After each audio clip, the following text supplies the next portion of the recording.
बिस्मिल्लाहिर्रहमानिर्रहीम। आज तक के मुअज़्ज़ज़ नाज़रीन अस्सलाम वालेकुम।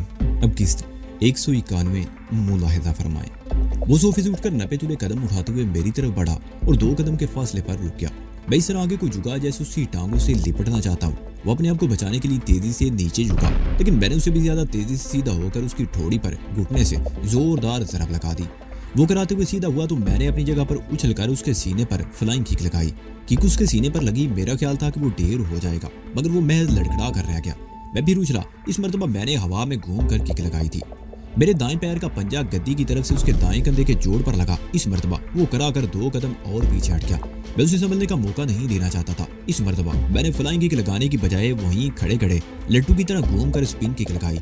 ये ज़रब उसके पहलू पर लगी। वो इस मर्तबा भी गिरने की बजाय घूम कर रह गया। वो एक हाथ पहलू पर रख के नीचे झुका तो मैं भी तेजी से नीचे झुक गया और उसे कंधे पर उठाकर सोफे की तरफ उछाल दिया।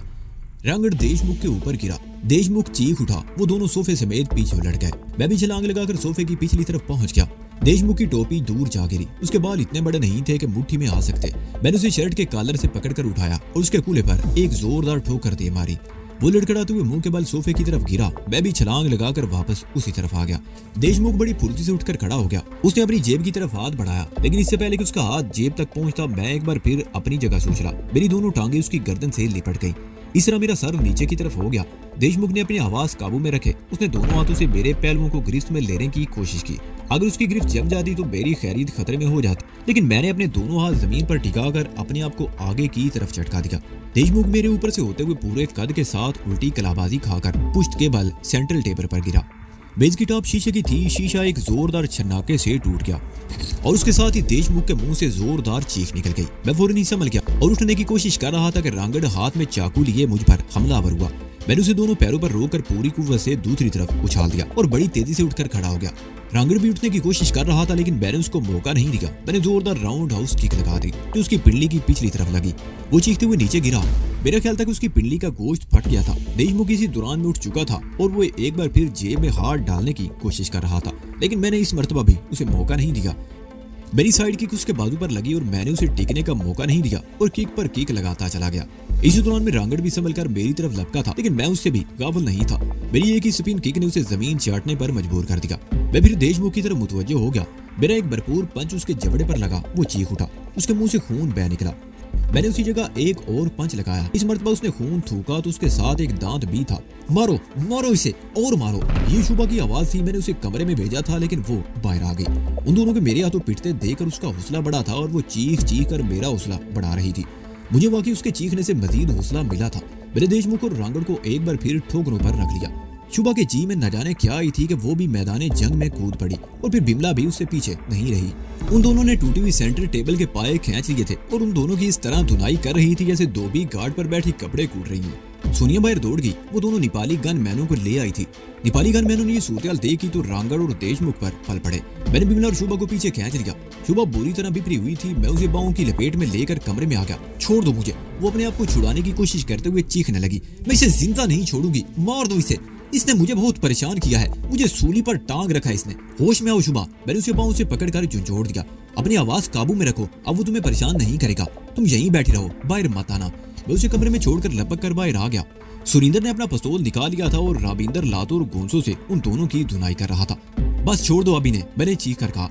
घर आए हुए मेहमानों की इतनी सेवा काफी है। सुरिंदर और राबिंदर मशीनी अंदाज में रुक गए और फिर मेरी हदायत पर राबिंदर उनकी तलाशी लेने लगा। देशमुख की पतलून की जेब से पिस्तौल बरामद हुआ, जिसे लड़ाई के दौरान में वो बार बार निकालने की कोशिश करता रहा। रांगड़ के पास से कोई आतिशी असला बरामद नहीं हुआ।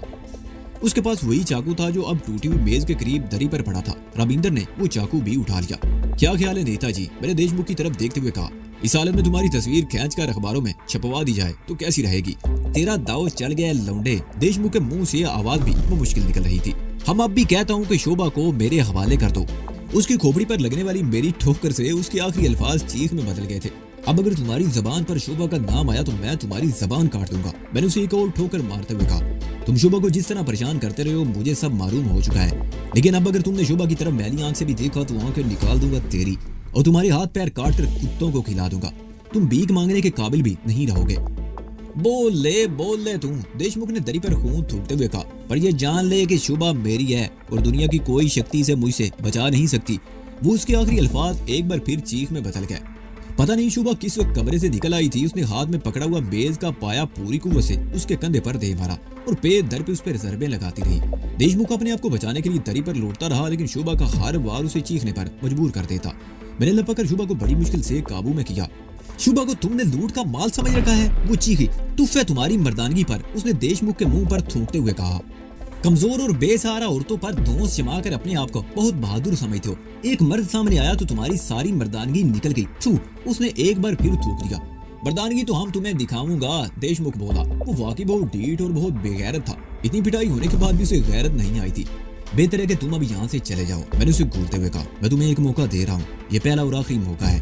आइंदा अगर तुमने शुभा के रास्ते में आने की कोशिश की तो तुम अपने पैरों पर चलने के काबिल नहीं रहोगे। देख लूंगा ओए, तेरे को भी देख लूंगा, देशमुख खूनख्वार नजरों से मुझे देखते हुए बोला। इसको छोड़ने का मत साहिब, सुरिंदर ने मेरी तरफ देखते हुए कहा। इस लोग को पुलिस कस्टडी में देने का है ना? नहीं, इस मर्तबा इन्हें जाने दो, लेकिन आइंदा अगर कभी आसपास नजर भी आए तो उड़ा देना गोलियों से, मैंने कहा।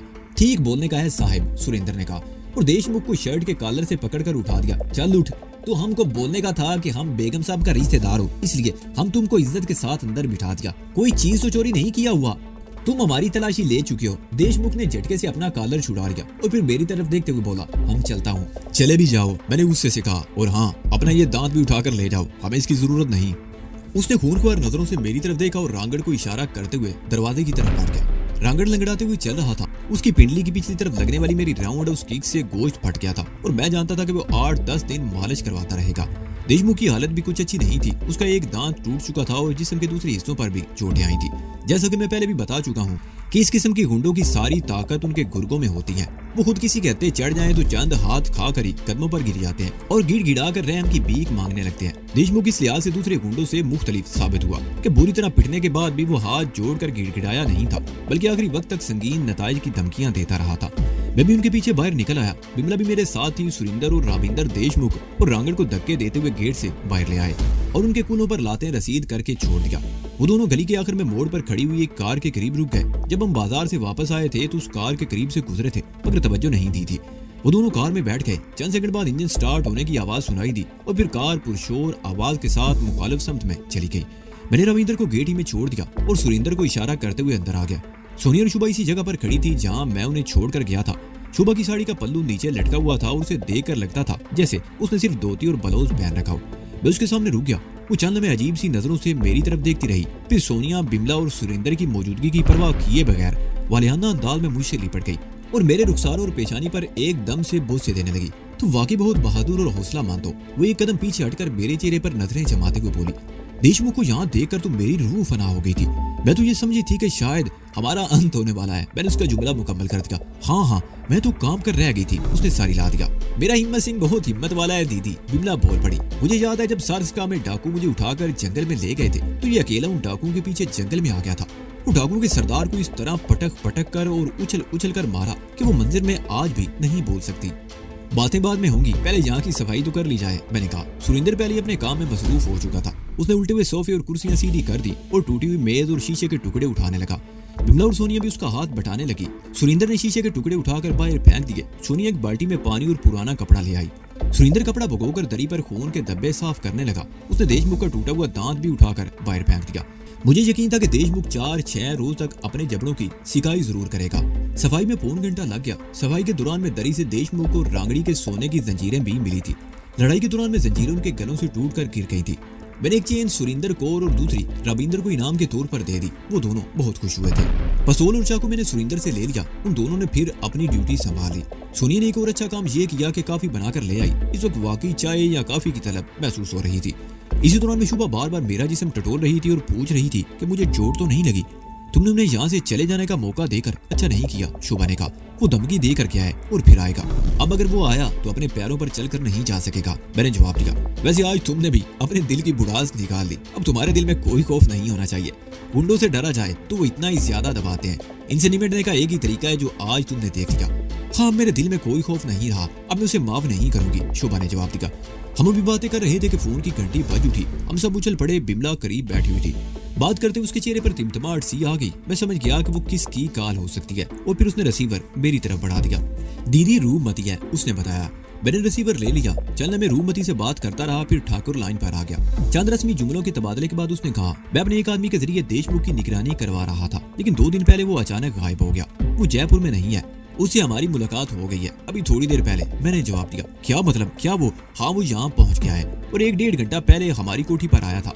हमने उसकी मुनासिब तवादे कर दी, उम्मीद है उसे कोई शिकायत नहीं रहेगी, मैंने कहा। और फिर उसे आज के वाक़े की तफसील बताने लगा। ओह, ठाकुर ने कहा, मेरी जरूरत हो तो आ जाऊं? फिलहाल नहीं, मैंने जवाब दिया। अभी तो कई रोज तक वो अपनी चोटें सहलाता रहेगा। हो सकता है ऋषिकेश ही में कहीं छुपा रहे या कहीं और चला जाए, लेकिन मुझे यकीन है कि वो वापस जरूर आएगा और अगर जरूरत पड़ी तो मैं तुम्हें फोन कर दूंगा। अगर कहो तो मैं 1-2 आदमी भेज दूं? ठाकुर ने कहा, नहीं, मैंने यहाँ बंदोबस्त कर लिया है, तुम परेशान मत हो। ऐसी कोई बात हुई तो मैं फौरन तुम्हें इतला कर दूंगा, मैंने जवाब दिया। और कुछ देर मजीद गुफ्तगू के बाद फोन बंद कर दिया। मैं फोन बंद करके शोभा वगैरह को ठाकुर से होने वाली गुफ्तगू से आगाह करने लगा और फिर उस रात हम भी देर तक बातें करते रहे। शोभा उसी हालत में बैठी हुई थी, यानी साड़ी का पल्लू जमीन पर पड़ा हुआ था और मेरी नजरें बार बार उसकी तरफ उठ रही थी। 3 बजे के करीब सबसे पहले बिमला उठकर अपने कमरे में चली गई और फिर शोभा भी उठ गई। मैंने बाहर आकर सुरेंद्र और रविंदर को होशियार रहने की हदायत दी और अंदर दरवाजे और खिड़कियां बंद कर दी। अगरचे आज की रात उनकी तरफ से किसी कार्रवाई की तवक्को नहीं थी, लेकिन मैं फिर भी एहतियात का दामन हाथ से नहीं छोड़ना चाहता था। सोनिया भी कमरे में जा चुकी थी, मैं भी अपने कमरे में आ गया। मैं थकन सी महसूस कर रहा था, जिस्म के बाद हिस्सों में दर्द भी हो रहा था। रांगड़ और देशमुख से ये लड़ाई अगरचे 15-20 मिनट तक ही महदूद रही थी, लेकिन इस धुआंधार लड़ाई ने मेरा इंजर पिंजर ढीला कर दिया था। मेरी जिंदगी दुश्मनों के खिलाफ लड़ाई लड़ते हुए गुजरी थी, लेकिन आज की लड़ाई सबसे ज्यादा बर्क रफ्तार थी, जिसका फैसला चंद मिनट में ही हो गया था। और इसी दौरान में मैंने अपने 2 ताकतवर हरीफों को एक लम्हे को भी संभलने का मौका नहीं दिया था। अगर मेरी तरफ से जरा भी सुस्ती या गफलत होती तो शायद इस लड़ाई का नतीजा मुख्तलिफ होता। बीच का दरवाजा खुला हुआ था और वो पर्दा लटका हुआ था। शोभा वाले कमरे में बत्ती चल रही थी। मैंने अपने कमरे की बत्ती बुझा दी और बिस्तर पर गिर गया। बिस्तर पर लेटते ही मेरी आंखें बंद होने लगी और फिर अचानक मेरी आंख खुल गई। मैं हड़बड़ा कर उठ गया। शुभा मेरे पलंग पर बैठी मेरी टांगे दबा रही थी। अरे शुभा जी, मैंने जल्दी से टांगे समेट ली। ये आप क्या कर रही हैं? मुझे अपने मोहसिन की सेवा से महरूम ना करो, शुभा ने कहा। उसकी आवाज सरगोशी से ज्यादा नहीं थी। तुमने मेरी खातिर अपना जीवन दांव पर लगा दिया और क्या मुझे इतना भी हक नहीं है कि मैं तुम्हारी जरा सी सेवा ही कर सकूं? तुम्हारे पैर दबाते हुए मुझे बड़ा सुकून मिल रहा है, आराम से लेटे रहो। नहीं शुभा जी, मैंने उसके दोनों हाथ पकड़ लिए। मुझे शर्मिंदा ना करे, आप भी थकी हुई हैं, आप जाकर सो जाएं। मैं बिल्कुल ठीक हूँ, मुझे कुछ नहीं हुआ। तुम नींद में करा रहे थे, आवाज सुनकर ही तो मैं आई हूँ, शोभा ने कहा। हो सकता है तुम्हें लड़ाई में कुछ चोटें भी आई हों, लेकिन बाज़ औक़ात थकन के कारण भी आदमी नींद में कराने लगता है। मैं तुम्हारी टांगे दबाने लगी थी ताकि तुम्हें कुछ सुकून तो मिले, लेकिन तुम उठकर बैठ गए। मैं बिल्कुल ठीक हूँ शोभा जी, मैंने जवाब दिया। तुमने आज कमाल ही कर दिया वैदान, उसने कहा। मैं तो डर गई थी, वो 2 थे और तुम अकेले। अगर तुम्हें कुछ हो जाता तो मैं अपने आप को कभी माफ ना करती, लेकिन तुमने जिस तरह उनकी हड्डियों की मुरम्मत की उस पर मुझे हैरत भी हुई और खुशी भी। मैं सोच भी नहीं सकती थी कि तुम उन दोनों को इस तरह ढेर कर दोगे। वो चंद लम्हों को खामोश हुई, फिर बोली, सोनिया ने मुझे तुम्हारे बारे में बहुत कुछ बताया था, मुझे यकीन नहीं आता था। आज मैंने अपनी आंखों से सब कुछ देख लिया है। मुझे तुम पर घमंड है, अब मुझे कोई फिक्र नहीं है। शुभा बातों के मूड में थी और मुझे नींद आ रही थी। मैं उसे कह भी नहीं सकता था कि वो अपने कमरे में जाकर सो जाए, लेकिन शायद उसे खुद ही ख्याल आ गया। देखो मैं तुम्हें कितना परेशान कर रही हूँ, तुम्हें नींद से जगा कर बिठा दिया। अच्छा अब तुम सो जाओ, मैं चलती हूँ, शुभा ने कहा। वो चंद लम्हे मेरी तरफ देखती रही, फिर झुककर अपने होंठ मेरी पेशानी पर सख्त कर दिए। मेरे पूरे बदन में सनसनी की एक लहर सी दौड़ गई, लेकिन मेरे सीने में किसी फितने ने सर नहीं उबारा था, ना ही कोई लघु ख्याल मेरे जहन में आया था। न जाने क्यों मुझे इस वक्त थाई याद आ गई थी। मेरा दिल चाहता था कि शुभा इसी तरह मेरे ऊपर झुकी रहे और उसके होंठों का लम्स मेरी पेशानी को गरमाता रहे। अजीब सा सुरूर था इस बोसे में। शुभा सीधी हो गई, उसके होंठों पर बड़ी दिलफरेब मुस्कुराहट थी। मैं चलती हूँ, वो पलंग से उतर गई। सो जाओ, तुम्हें नींद आ रही है। दरवाजे के करीब पहुंचकर उसने मुड़कर मेरी तरफ देखा। शुभ रात्रि, शब बखैर, उसने गुनगुनाती हुई आवाज में कहा और अपने कमरे में चली गई। मैं दरवाजे के सामने से हटते हुए पर्दे को देखता रहा और फिर मेरी आंखें बंद होने लगी और मैं सरूरो कैफ की अजीब सी कैफियत में डूबता चला गया। कई रोज गुजर गए। इसी दौरान में योगी गौतम बोझ के कॉटेज में मेरी रियाजत जारी रही।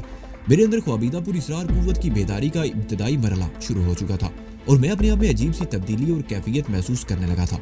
अब मुझे यकसोई और मुकम्मल तवज्जो की जरूरत थी और इस मामले में जरा सी गफलत से सब किए किराए पर पानी फिर सकता था। पहले तो रोजाना रात को ठाकुर का फोन आता रहा, फिर उसमें एक दिन का वक्फा आ गया। वो देशमुख की वजह से हमारे लिए परेशान था। ठाकुर देशमुख को मुझसे ज्यादा जानता था और उसकी फितरत से अच्छी तरह वाकिफ था। उसे शुबा था कि देशमुख चंद रोज कहीं दुबका रहेगा, फिर हमारे खिलाफ कोई कार्रवाई करेगा। ठाकुर को यह अंदेशा इसलिए भी था कि देशमुख जयपुर वापस नहीं पहुंचा था। देशमुख ऋषिकेश में भी कहीं दिखाई नहीं दिया था। हमारा नेपाली गनमैन सुरिंदर बड़े काम का आदमी साबित हुआ। उसने 2 और आदमियों का बंदोबस्त कर दिया था, वो भी नेपाली और उसी की तरह खराट थे। उनमें से एक को तो मैंने देशमुख और उसके साथ ही रांगड़ की तलाश पर लगा दिया।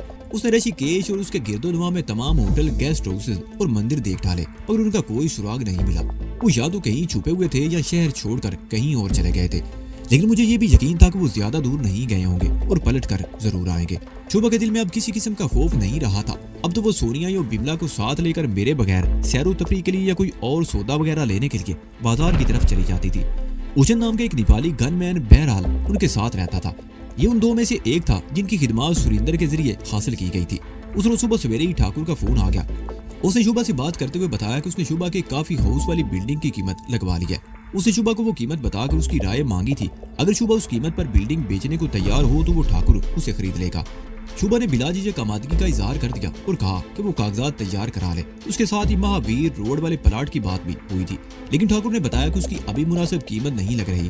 1.5 एकड़ के उस प्लाट को तो कोई बिल्डर ही खरीद सकता था और वो मुख्तलिफ कंपनियों से राब्ते कर रहा था।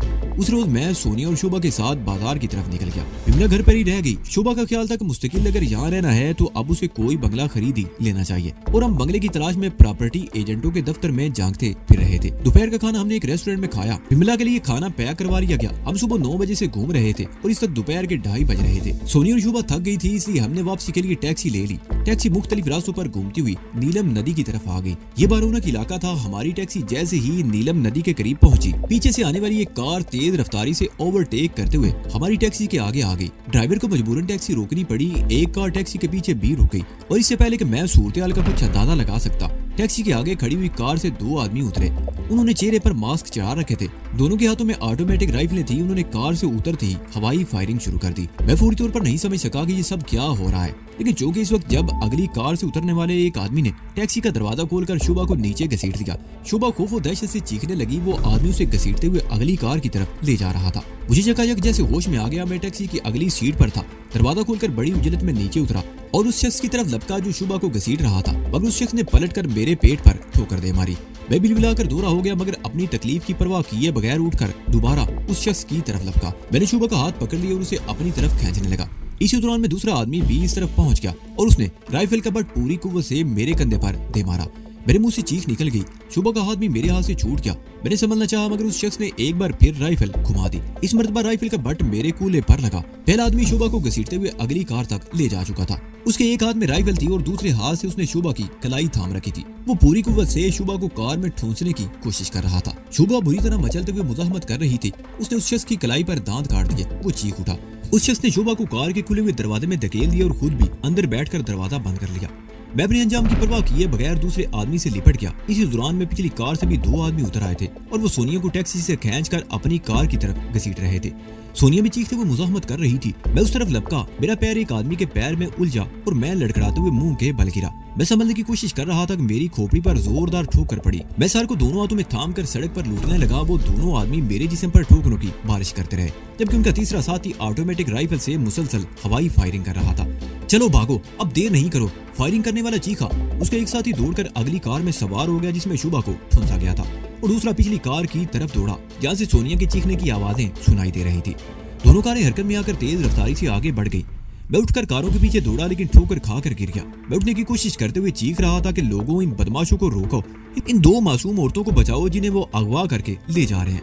वहाँ आसपास सैकड़ों लोग जमा हो चुके थे। तकरीबन 100 गज के फासले पर पुलिस स्टेशन था, लेकिन ना तो पुलिस आई और ना ही किसी और ने उन बदमाशों को रोकने की कोशिश की। अपनी जान हर एक को प्यारी होती है, कोई आगे बढ़ने की हमाकत नहीं कर सकता था। मैं पागलों की तरह चीखते हुए इधर उधर दौड़ता रहा, लेकिन कोई शख्स मेरी मदद को तैयार ना हुआ। मैं टैक्सी की तरफ लपका, लेकिन टैक्सी ड्राइवर भी दहशत से बेहोश हो चुका था। मैं उसे बाजू से पकड़कर बाहर खींचने लगा, लेकिन उसी लम्हे मेरे सर में एक जोरदार टेस उठी और मेरी आंखों के सामने अंधेरा छा गया। मैं संभलने की कोशिश करता रहा, लेकिन तारीकी की चादर फैलती चली गई और फिर मेरा ज़हन तारीकी में डूबता चला गया। होश में आने के बाद मैं कुछ देर तक धुंधलाई हुई नजरों से अपने चारों तरफ देखता रहा। पहले तो मुझे ये जगह अजनबी सी लगी, लेकिन अपने इतराफ में बेड पर लेटे हुए मरीजों को देखकर मुझे अंदाजा हो गया कि मैं हॉस्पिटल में हूँ। लेकिन मुझे ये एहसास नहीं हो सका कि मैं हॉस्पिटल में क्यों हूँ। ज़हन पर जोर डालने से दिमाग में धमाके से होने लगे।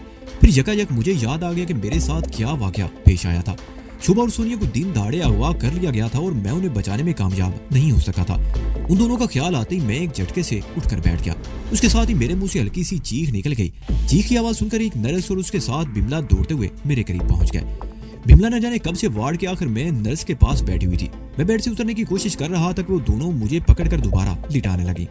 अरे अरे कहाँ जा रहे हो, लेटे रहो, तुम्हें आराम की जरूरत है, बिमला ने मेरा बाजू पकड़ते हुए कहा। नहीं बिमला, मैंने अपना बाजू छुड़ाने की कोशिश करते हुए कहा, मैं यहाँ लेटकर आराम नहीं कर सकता। वो लोग शुभा और सोनिया को उठाकर ले गए हैं। मैं जानती हूँ, बिमला बोली, तुम 2 घंटों बाद होश में आए हो। वो लोग पता नहीं अब तक कितनी दूर जा चुके होंगे और फिर तुम जख्मी हो। देखो तुम्हारे पूरे जिस्म पर नील पड़े हुए हैं। मुझे कोई तकलीफ नहीं, मैं बिल्कुल ठीक हूँ। मैं बेड से उतर आया। आओ मेरे साथ चलो बिमला, हम वक्त जाया नहीं कर सकते। इसी दौरान में एक डॉक्टर भी वार्ड में आ गया। उसने भी मुझे रोकने की कोशिश की मगर मैं उसे एक तरफ धकेलते हुए आगे बढ़ गया। ये छोटा सा हॉस्पिटल हमारे बंगले से ज्यादा दूर नहीं था। हम पैदल ही वहां तक चलकर आए थे। मेरे पैरों में जूते भी नहीं थे, जिस्म के हर हिस्से में टेसें उठ रही थी। सर में धमाके हो रहे थे। अगर बिमला मुझे सहारा ना दिए होती तो मैं रास्ते में कई बार गिरता तो यहाँ तक पहुंचना मुश्किल हो जाता। घर पहुंचते ही मैंने सबसे पहले स्टेट डीलर को टेलीफोन किया। रोशन नामी उस शख्स से मेरी अच्छी खासी दोस्ती हो चुकी थी। वो प्रॉपर्टी के अलावा कारों की खरीदो फरोख्त और किराए पर देने का कारोबार भी करता था। हेलो रोशन, मैंने रिसीवर पर उसकी आवाज सुनते कहा। मुझे एक गाड़ी चाहिए, बेहतरीन हालत में, और लंबे सफर के लिए कार आमद हो। हाँ मैं ठीक हूँ। और सुनो, कार की टैंकी फुल हो। ठीक है, मैं इंतजार कर रहा हूँ। तुम इसकी परवाह मत करो। अगर कार वापस ना आई तो मेरे दोस्त ठाकुर बारू सिंह से तुम्हें उसकी पूरी कीमत मिल जाएगी। ठीक है, मैं इंतजार कर रहा हूँ। मैंने फोन बंद कर दिया और बाथरूम में घुसकर आईने में अपना जायजा लेने लगा। मेरा उलिया इस कदर बिगड़ा हुआ था कि मुझे अपने आप को पहचानने में भी दुश्वारी पेश आ रही थी। बाईं आंख के नीचे स्याह धब्बा था, दायां जबड़ा भी सूजा हुआ था। कंधे पर दोनों तरफ शदीद टेसें उठ रही थी। कूल्हे में भी शदीद तकलीफ थी और सर पर भी घूमड़ बना हुआ था।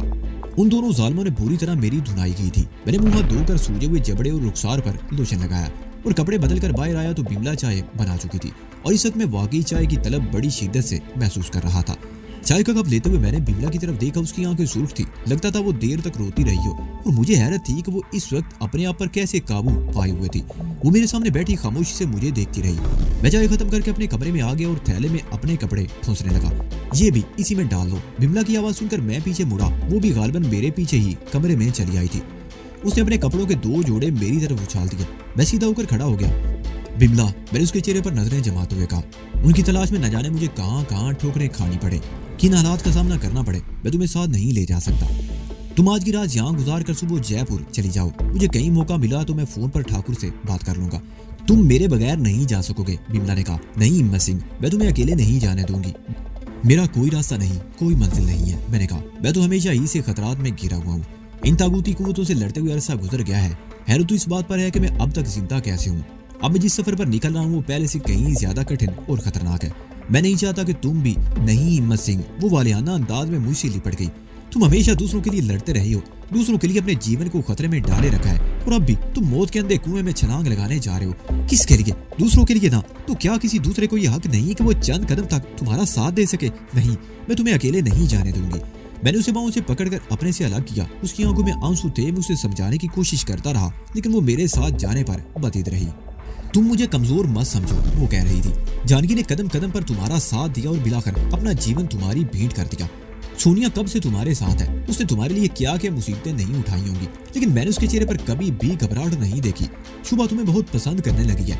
उसने भी फैसला कर लिया कि तुम्हें कहीं नहीं जाने देगी। और मैं, वो चंद लम्हों को खामोश हुई फिर बोली, क्या तुम मुझे उनसे कमजोर समझते हो? यकीन करो मैं तुम्हारे पैरों की जंजीर नहीं बनूंगी। इस वक्त तुम्हें मेरी जरूरत है और मैं तुम्हें अकेले नहीं जाने दूंगी। और मैं वादा करती हूँ कि जब मैं ये समझूंगी कि तुम पर बोझ बन रही हूँ या तुम्हारे रास्ते की रुकावट बन रही हूँ तो मैं खामोशी से अपना रास्ता बदल लूंगी और तुम्हें अकेला छोड़ दूंगी। मेरे मुंह से गहरा सांस निकल गया। मैंने कुछ कहने की बजाय उसके कपड़े भी थैले में ठूंस लिए। बिमला के होठों पर खफीफ सी मुस्कुराहट आ गई और वो एक बार फिर मुझसे लिपट गई।